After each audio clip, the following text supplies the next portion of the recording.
बिस्मिल्लाहिर्रहमानिर्रहीम। My name is Saleha Zulfiqar. Welcome to my channel grow with Saleha. आज का जो हमारा टॉपिक होगा वो 18th सेंचुरी लिटरेचर पे होगा।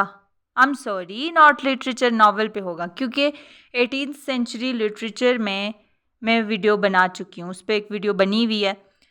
अच्छा, थोड़ा सा बता देती हूँ उसमें मैंने क्या डिस्कस किया हुआ है। 18th सेंचुरी में ना एक्चुअली 2 एजेस आती हैं, जो कि मैंने उसके अंदर फुली तो डिस्कस नहीं की हुई, लेकिन मैंने बताया हुआ है उनका कॉन्सेप्ट, ठीक है, कि उन एजेस में सोशल डेवलपमेंट्स कौन कौन सी हुई थी, लिटरेरी डेवलपमेंट्स कौन कौन सी हुई थी, उस एज की कैरेक्टरिस्टिक्स भी बताई हुई हैं। और फिर मैंने ये भी बताया हुआ कि इस ओवरऑल 18th सेंचुरी के अंदर कौन कौन से यानरा लिटरेचर के अंदर डेवलपमेंट हुए थे। पोएट्री की क्या कंडीशन थी, प्रोज की क्या कंडीशन थी, नॉवल एमर्ज हुआ था, अब ड्रामा की क्या सिचुएशन थी। अच्छा, अब मैंने थोड़ा बहुत आइडिया वहाँ पे नॉवल के बारे में बताया था और थोड़े नॉवलिस्ट को भी डिस्कस किया था। आज हम इसको डिटेल में डिस्कस करेंगे तो ज़्यादा समझ आ जाएगी। डिटेल में करने वाले हैं। सबसे पहले मैं आपको बता दूं कि नॉवल जो है ना इंग्लिश लिटरेचर के अंदर वो इमर्ज कैसे हुआ था। रिमेंबर वन थिंग कि इससे पहले जो है 18th सेंचुरी से पहले इंग्लिश के अंदर नॉवल का कोई कॉन्सेप्ट नहीं था, ठीक है। अब जो है लिटरेचर के अंदर नॉवल भी आएगा, किस तरह से आएगा इसको समझना बहुत ज़रूरी है। इसके लिए थोड़ा सा बैकग्राउंड में जाने की ज़रूरत है। जब मैं आपको प्यूरिटन एज पढ़ा रही थी ना, वहाँ पे मैंने डिस्कस किया था कि एक लिटरेरी न्यू डेवलपमेंट आई थी और वो थी बायोग्राफी लिखना शुरू हो गई थी। और इवन क्रिमिनल्स जो थे ना, बड़े बड़े क्रिमिनल्स जिन्होंने बड़े बड़े क्राइम्स किए हुए थे, उन पे भी बायोग्राफीज लिखी जाने लगी थी उसी दौर के अंदर, ठीक है। जब बायोग्राफीज लिखी जा रही थी, शेक्सपियर का कोई नहीं मिलता कि वो किस तरह से पढ़ा था, क्या हुआ था, इस तरह का कुछ नहीं मिलता। इसी वजह से शेक्सपियर एक मिस्ट्री है ना, कि कोई बंदा था भी या नहीं, ठीक है। उसी बायोग्राफी से ऑटोबायोग्राफी आई। इसका क्या मतलब होता है? इसका मतलब होता है कि जब राइटर ऐसी राइटिंग लिखने लगे कि उसके अंदर अपनी नेचर, कि वो किस तरह का आदमी है, अपने एक्सपीरियंसेस और अपने बिलीव्स की रिफ्लेक्शन दे रहा हो, अपनी रियल लाइफ का शायद कोई इंसिडेंट वो डिस्कस कर दे, इसको ऑटोबायोग्राफी कहते हैं, ठीक है। अब मैं आपको ये क्यों बता रही हूँ, क्योंकि इस ऑटोबायोग्राफी से ही नावल बनने वाला है। देखना कैसे। 2 बड़े बड़े नाम हैं इंग्लिश लिटरेचर के अंदर। पहला जो नाम है वो जॉन बुनियान का है। इसने सोचा कि मैं ऑटोबायोग्राफी लिखता हूँ। किस पे लिखी उसने? कि उसका अपना एक स्पिरिचुअल फेथ था, बिलीफ था, एक्सपीरियंस था कि मुश्किलात के बाद आपके कंधे पे जो बोझ होता है वो उतरता है। फॉर एग्जाम्पल, ये किस तरह की स्टोरी है ना, पिलग्रिम्स प्रोग्रेस जो इसने लिखी हुई है। इसमें एक बंदा है जो अपनी फैमिली को कन्विंस करता है कि चलें हम इस सफ़र पे चलते हैं, इस जर्नी पे चलते हैं, क्योंकि इस जर्नी पे चल के हमारे जो गुनाह हैं उसका बोझ हल्का होगा। नो मैटर कि कितना सख्त और मुश्किलात से भरा हुआ सफ़र है। उसकी बीवी और उसके बच्चों ने उसको मना कर दिया, वो अकेला चला गया और फाइनली वो हेवन तक पहुंचता है, ठीक है। और उसके कंधे से वो बोझ हटता है। ये एक्सपीरियंस जो था वो जॉन बुनियान का था, जो वो दूसरों के साथ शेयर करना चाहता था।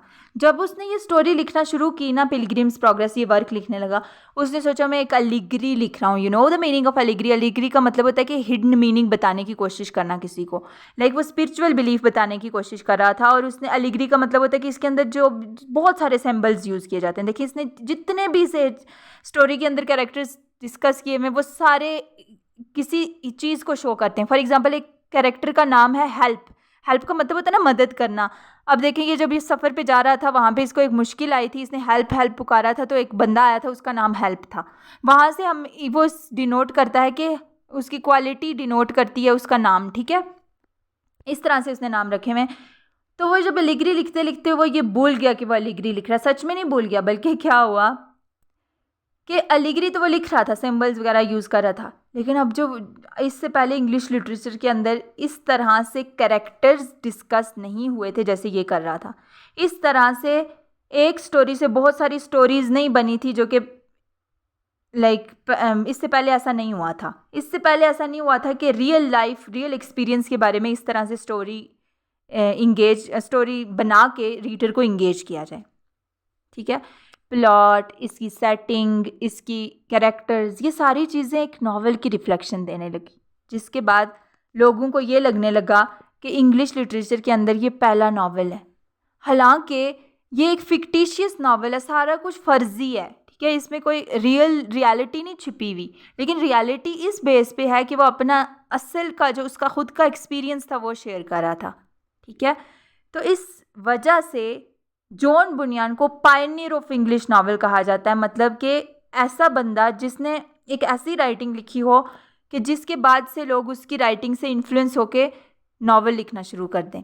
ठीक है, तो ये एक बात थी जो मैंने आपको बता दी, जिस वजह से इसको पायनियर ऑफ मॉडर्न नावल कहा जाता है।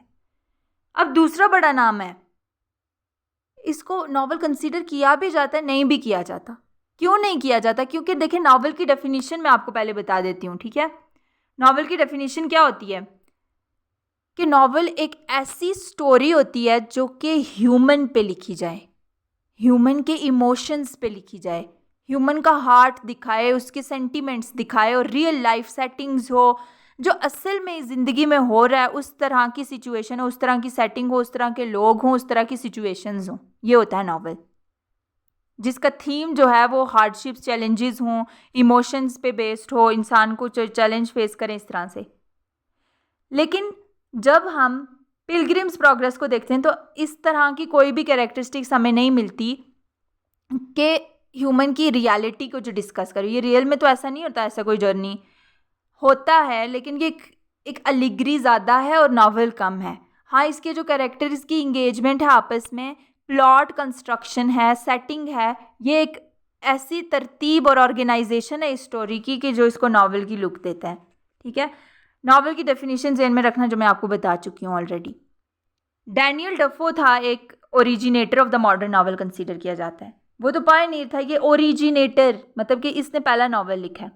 ये भी एक डिबेट है, कुछ कहते हैं ये प्योर नावल नहीं है, कुछ कहते हैं। मैं आपको बताती हूँ कि इसने जो नावल लिखा था ना, रूबिन्सन क्रूसो, ठीक है, ये इसने एक बंदे की कहानी लिखी थी जो कि शिप रैक होता है, यानी एक शिप जो होता है उस पर बैठता है और एक समंदरी तूफान आता है और उसका जो जहाज़ है वो तबाह हो जाता है और वो एक आइलैंड पे जाके पड़ता है और वहाँ से निकलने का कोई रास्ता नहीं होता, समंदर ही समंदर होता है चारों साइड्स पे, और उस आइलैंड पे वो वहीं पर फंसा रहता है बहुत लंबे अरसे तक। आई थिंक मुझे वो ईयर्स जहन में नहीं आ रहे, आई थिंक 18 साल थे, 15 साल थे, जो भी साल थे, तो वो वहाँ पे फंसा रहता है। मैं ये इस नावल की स्टोरी बता रही हूँ, ठीक है, इस राइटिंग की। तो वो वहाँ पे रहने, आहिस्ता आहिस्ता वो वहाँ पे रहना सीख जाता है और फिर वहीं पे रहने लगता है और finally at the end of the story एक जहाज़ आता है और उसको वापस लंदन ले जाता है। ठीक है, अब मैं ये आपको क्यों बता रही हूँ, क्योंकि ये जो डैनियल डेफो था ना, इसने एक बंदे के बारे में सुन रखा था। ठीक है, उस बंदे का नाम था अलेक्जेंडर सेल्किर्क। उसने सुना हुआ था कि उसने 5 साल एक बिल्कुल अकेले आइलैंड पे गुजारे हुए। उसी चीज़, उस रियलिटी को बेस बना के इसने ये वर्क लिखा था। तो ये शो कर रहा है ना नावल की, मैंने आपको नावल की डेफिनेशन बताई थी ना कि रियल कैरेक्टरिस्टिक्स होती हैं और कैरेक्टर्स की डेवलपमेंट हो रही होती है with the passage of time. I think नहीं बताया था, लेकिन नावल की एक और डेफिनेशन ये भी होती है कि ऐसी स्टोरी जिसके अंदर होता है लेकिन ये एक अलिगरी ज़्यादा है और नावल कम है। हाँ, इसके जो कैरेक्टर्स की इंगेजमेंट है आपस में, प्लॉट कंस्ट्रक्शन है, सेटिंग है, ये एक ऐसी तरतीब और ऑर्गेनाइजेशन है इस स्टोरी की कि जो इसको नावल की लुक देता है। ठीक है, नावल की डेफिनेशन ज़हन में रखना जो मैं आपको बता चुकी हूँ ऑलरेडी। डैनियल डफो था एक originator of the modern novel consider किया जाता है। वो तो पायनियर था, ये ओरिजिनेटर मतलब कि इसने पहला नावल लिखा है। ये भी एक डिबेट है, कुछ कहते हैं ये प्योर नावल नहीं है, कुछ कहते हैं। मैं आपको बताती हूँ कि इसने जो नावल लिखा था ना, रूबिन्सन क्रूसो, ठीक है, ये इसने एक बंदे की कहानी लिखी थी जो कि शिप रैक होता है, यानी एक शिप जो होता है उस पर बैठता है और एक समंदरी तूफान आता है और उसका जो जहाज़ है वो तबाह हो जाता है और वो एक आइलैंड पे जाके पड़ता है और वहाँ से निकलने का कोई रास्ता नहीं होता, समंदर ही समंदर होता है चारों साइड्स पे, और उस आइलैंड पे वो वहीं पर फंसा रहता है बहुत लंबे अरसे तक। आई थिंक मुझे वो ईयर्स जहन में नहीं आ रहे, आई थिंक 18 साल थे, 15 साल थे, जो भी साल थे, तो वो वहाँ पे फंसा रहता है। मैं ये इस नावल की स्टोरी बता रही हूँ, ठीक है, इस राइटिंग की। तो वो वहाँ पे रहने, आहिस्ता आहिस्ता वो वहाँ पे रहना सीख जाता है और फिर वहीं पे रहने लगता है और finally at the end of the story एक जहाज़ आता है और उसको वापस लंदन ले जाता है। ठीक है, अब मैं ये आपको क्यों बता रही हूँ, क्योंकि ये जो डैनियल डेफो था ना, इसने एक बंदे के बारे में सुन रखा था। ठीक है, उस बंदे का नाम था अलेक्जेंडर सेल्किर्क। उसने सुना हुआ था कि उसने 5 साल एक बिल्कुल अकेले आइलैंड पे गुजारे हुए। उसी चीज़, उस रियलिटी को बेस बना के इसने ये वर्क लिखा था। तो ये शो कर रहा है ना नॉवल की, मैंने आपको नॉवल की डेफिनेशन बताई थी ना कि रियल कैरेक्टरिस्टिक्स होती हैं और कैरेक्टर्स की डेवलपमेंट हो रही होती है with the passage of time. I think नहीं बताया था, लेकिन नॉवल की एक और डेफिनेशन ये भी होती है कि ऐसी स्टोरी जिसके अंदर कैरेक्टर्स की डेवलपमेंट हो रही हो with the passage of time. पहले वो लाइक इस तरह का था, आहिस्ता आहिस्ता वो इस तरह का होता गया, जैसे रियलिटी में होता है, ह्यूमन की नेचर को एक्सप्रेस कर रहा हो, इमोशंस को एक्सप्रेस कर रहा हो, और इस तरह से। अब देखें, जब ये स्टोरी लिखी इसने रूबिन्सन क्रूसो, तो इसने रियलिटी पे बेस्ड लिखी ना, तो इस तरह से ये नॉवल की कैरेक्टरिस्टिक्स है।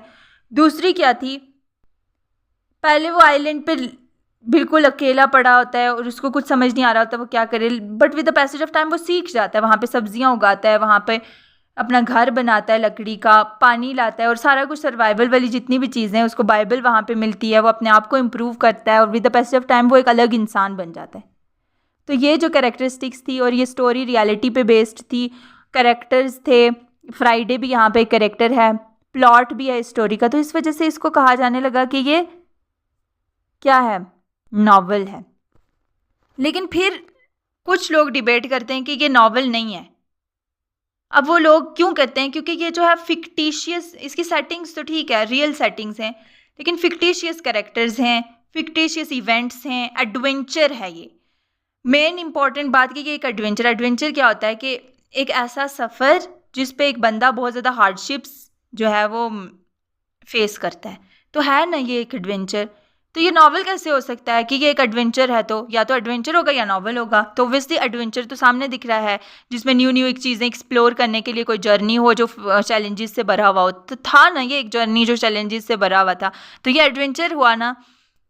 कुछ लोग इस तरह की बातें करते हैं, समझ आ गई। उसके बाद मैं आपको बताती चलूँ कि डेफो के और भी बहुत सारे वर्क हैं। एग्जाम्पल है मेमोरीज ऑफ कैवेलियर, और इसकी और भी कंट्रीब्यूशन है जिसकी वजह से, और मेन कंट्रीब्यूशन यही है जिसकी वजह से इसको ओरिजिनेटर ऑफ मॉडर्न नॉवल कहा जाता है। ठीक है, अब अगली जो बात आ जाती है वो rise of the novel in 18th century English literature. इसका क्या मतलब है, अभी क्या हो रहा था, वो तो इमर्ज हो रहा था, अभी राइज करेगा।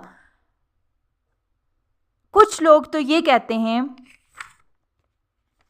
कि पहला बंदा जो है ना, जिसने सच्ची में जो कोई जिसको क्रेडिट किया जाता है कि हाँ इसने पहला मॉडर्न नॉवल लिखा जिस पे सारे मुत्तफिक हैं, वो कौन है, सैमुअल रिचर्डसन, जिसने अपना पहला वर्क पैमेला लिखा था। पैमेला का दूसरा नाम जरूर याद रखना, मैं यहाँ पे मेंशन करना भूल गई हूँ, विर्चू रिवार्डेड, ये पूछा जाता है अक्सर। तो ये इसका पहला नॉवल है, ठीक है, जिसको नॉवल कंसीडर किया जाता है। क्यों, क्योंकि ये एक ऐसा नॉवल है, ये नॉवल की डेफिनेशन पे पूरा उतर रहा है। क्यों, क्योंकि यहाँ पर ह्यूमन डिस्कस हो रहा है, ह्यूमन के इमोशंस डिस्कस हो रहे हैं, ह्यूमन की कैरेक्टर डेवलपमेंट डिस्कस हो रही है, सोसाइटी डिस्कस हो रही है कि किस तरह से ह्यूमन रहते हैं, लाइफस्टाइल सारा डिस्कस हो रहा है, रियल सिचुएशंस डिस्कस हो रही हैं, सेटिंग्स, प्लॉट्स, कैरेक्टर, सारा कुछ A1 है। तो इस वजह से इसको पहला नॉवल कहा जाता है। इसकी स्टोरी इस तरह की है कि एक लड़की है पैमेला, ठीक है, वो एक जो है वो एक किसी के घर में काम करती है, मिस्टर बी के घर में। मिस्टर बी जो है वो उस घर का मास्टर है, उसका भी मास्टर है, जो कि उसको सिड्यूस करने की बहुत कोशिश करता है एट दी वेरी स्टार्ट। और वो उससे वो अपने माँ बाप को लेटर लिख रही होती है कि ये मुझे इस तरह से कर रहा है, माँ बाप उसको वापस आने का कहते हैं, वो लेटर्स लिखती जाती है। तो ये पूरा नॉवल लेटर की फॉर्म में है, ठीक है, ये बात याद रखनी है कि रिचर्डसन हमेशा लेटर की फॉर्म में नॉवल लिखता था, ठीक है। और जो पैमेला थी ना, वो at the very end she starts loving that guy to whom she hates at the very start, ठीक है। तो इस तरह से हुई ना कैरेक्टर डेवलपमेंट, तो ये हुआ था, समझ आ गई। और ये पहला इंग्लिश लिटरेचर के अंदर नॉवल था जिसमें ह्यूमन की लाइफ को डिस्कस किया गया था, समझ आ गई। पहली बार एक लड़की की साइकोलॉजिकल स्टेट को डिस्कस किया गया था। उसके बाद रिचर्डसन का दूसरा नावल है क्लैरिसा, जिसके अंदर एक लड़की होती है, ठीक है, वो एक उसको ज़बरदस्ती फोर्स्ड मैरिज करवाई जा रही होती है, वो खुश नहीं होती, और eight the very day of her wedding वो किडनैप हो जाती है। लवलेस उसका नाम होता है जो उसको किडनैप करके ले जाता है, और उसके घर वाले उसको बुरा समझते हैं कि वो भाग गई है, ठीक है। और लवलेस उसको सिड्यूस करता है, उसको रेप करता है, और जिसकी वजह से वो उसकी मेंटल हेल्थ, और वो खुद भी बीमार रहना शुरू हो जाती है और एट द वेरी एंड वो मर जाती है। और बाद में उसकी फैमिली को रियलाइज़ होता है कि she was a pure lady, जो लवलेस था वो ख़राब था, ठीक है। ये बाद में उनको रियलाइज़ होता है। तो ये सारे इमोशंस, उसकी मेंटल स्टेट, वो क्या सोच रही है, कैरेक्टर डेवलपमेंट, सिचुएशंस, सोसाइटी, ये सारा कुछ उसको एक नावल बनाता है, ठीक है। ये भी लेटर्स की फॉर्म में है। मज़े की बात, बाद में जब, हाँ ये हो गया, उसके बाद रिचर्डसन की कैरेक्टरिस्टिक्स बताती हूँ कि वो किस तरह का आदमी था। वो जब भी कोई राइटिंग लिखता था उसका एक पर्पस होता था, मॉरल लेसन देता, वो डाइडेक्टिक होता था, ठीक है। ह्यूमन माइंड को डिस्कस करता था वो। डॉक्टर जॉनसन ने एक कमेंट किया है कि इंग्लिश लिटरेचर के अंदर ये पहला नावल है जो कि ह्यूमन नेचर को डिस्कस कर रहा है, ठीक है, ह्यूमन लाइफ को डिस्कस कर रहा है। अब आगे जो है मैं आपको बता दूं कि, एक मिनट, सारे जो हैं वो मैं बता देती हूँ। नॉवलिस्ट के जो फेमस नाम है, रिचर्डसन है, फील्डिंग है, स्मोलर्ट है, स्टर्न है। इन्होंने नावल को जो है वो एक पीक दी थी। उसके बाद जो है वो मैं आपको फ्रेंच और रोमांटिक रिवाइवल का भी मैं बताऊंगी। उससे पहले डैनियल डेफो की कंट्रीब्यूशन नावल के अंदर, जिसमें मैंने रूबिन्सन क्रूसो को डिस्कस किया। I am sorry, I think मैं स्लाइड मूव करना भूल गई, या oh my God. Daniel Dafoe ने रूबिन्सन क्रूसो लिखा था, उसके बाद अलेक्जेंडर सेल्क्रिक लिखा था। सैमुअल रिचर्डसन के बारे में भी मैं डिस्कस कर चुकी हूँ, बट स्लाइड मूव करना भूल गई, ओ माय गॉड। देखिए पैमेला भी डिस्कस कर दिया है मैंने, यंग गर्ल की कहानी। आप प्लीज़ इसको मूव करके देख लीजिएगा, मैंने सारा कुछ बता चुकी हूँ ऑलरेडी, ठीक है। उसके बाद हमारे पास आ जाते हैं, क्लैरिसा को भी मैं डिस्कस कर चुकी हूँ। उसके बाद डॉक्टर जॉनसन की कोटेशन को भी डिस्कस कर चुकी हूँ। अब मैं हेनरी फील्डिंग को डिस्कस करती हूँ। देखिए सामती, जोसेफ एंड्रयू जैसे भी इंसान होते हैं जिनको हमेशा रिवार्ड नहीं मिलता उनकी अच्छाई का। और उसके बाद ये सारी चीज़ें इसने डिस्कस की हुई हैं, जिसकी वजह से इसको एक बहुत ज़्यादा बड़ा मुकाम मिला है हेनरी फील्डिंग को, कि वो फादर ऑफ इंग्लिश लिटरेचर कहा जाता है, sorry father of English novel, ठीक है। क्यों? क्योंकि उसने रियलिटी बताई है, उसने कोई डाइडेक्टिक, उसका पर्पस नहीं था रिचर्डसन की तरह कि वो उसने मॉरल्स बताए, नहीं, उसने रियलिटी बताई है, जो कि एक बहुत यूनिक चीज़ होती है। जब भी किसी चीज़ में रियलिटी हो ना, सच हो, तो वो अट्रैक्ट करती है लोगों को, लोग उसको पढ़ना शुरू कर दे, क्योंकि जो सच में हो रहा था वो लोगों को अट्रैक्ट करने लगा। सच्ची में जो ह्यूमन लाइफ थी, सच्ची में जो सोसाइटी थी, फैमिली किस तरह की होती है, रिलेशनशिप किस तरह के होते हैं, तो इस वजह से लोग इसको पसंद करने लगे। दूसरा इसका नावल था जोनाथन वाइल्ड, जिसके अंदर उसने स्टोरी बताई हुई है, एक स्टोरी को नरेट किया हुआ है लेटर्स की फॉर्म में। इसका सबसे बड़ा नावल कंसीडर किया जाता है हिस्ट्री ऑफ टॉम जॉन्स को, जिसके अंदर उसने जो है वो एक बंदे की कहानी बताई हुई है, ठीक है। और ये जो बहुत स्किलफुली वो सारी स्टोरी को क्लाइमैक्स तक लेके जाता है, और एट्सेट्रा एट्सेट्रा, ठीक है। इसमें बताया गया कि कैसे टॉम जोन्स जो है वो साइकोलॉजिकली मेंटल स्टेट उसकी बताई गई है। तो ये सारी चीज़ें इसको एक बड़ा कंसीडर करती हैं इंग्लिश नावलिस्ट, ठीक है। उसके बाद एक और नावल है इसका, द अल्केमिस्ट। उसमें ये चीज़ बताई हुई है कि उसका जो पर्पस है राइटिंग का, वो मॉरल लेसन नहीं होता हमेशा, बल्कि रिचू हमेशा उसको गुड, जो इंसान अच्छा इंसान होता है उसको हमेशा रिवार्ड नहीं मिलता।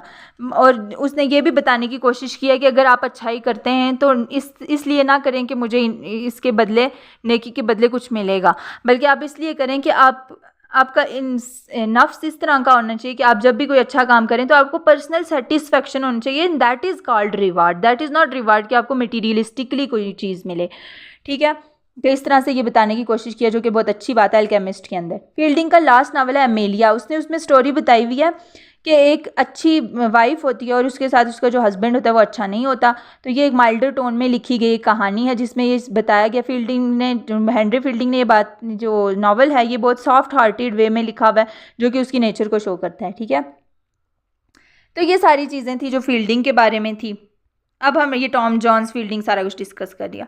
अब हेनरी फील्डिंग जो है इसका, हाँ एमेलिया भी डिस्कस कर लिया, ओके। अच्छा, नेक्स्ट जो राइटर है, इसकी प्रोनाउंसिएशन में भी मैं सही ना करूं, टॉबियस स्मोलर्ट।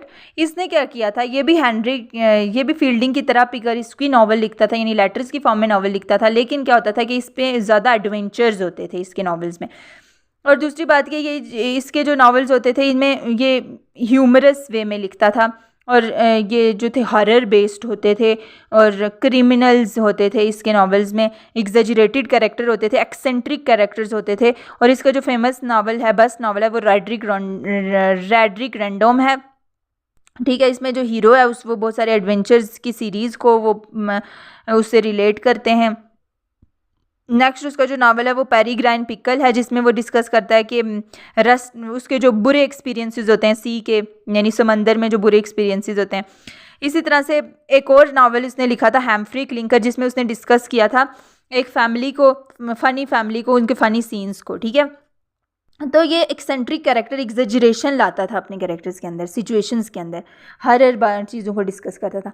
अब जो लॉरेंस स्टर्न है इसको हम डिस्कस कर लेते हैं, ये भी बहुत इंपॉर्टेंट है। तो ये जो था ये भी फ़नी नेचर का था, ठीक है, उस लेकिन साथ में ये इमोशनल बहुत था, सेंटिमेंटल, टीयर्स लाता था कि अगर इंसान नावल पढ़ते हुए हंस भी रहा है तो वो साथ में रोने भी लगता था, इस तरह की सिचुएशन होती थी, इमोशनल भी होता था।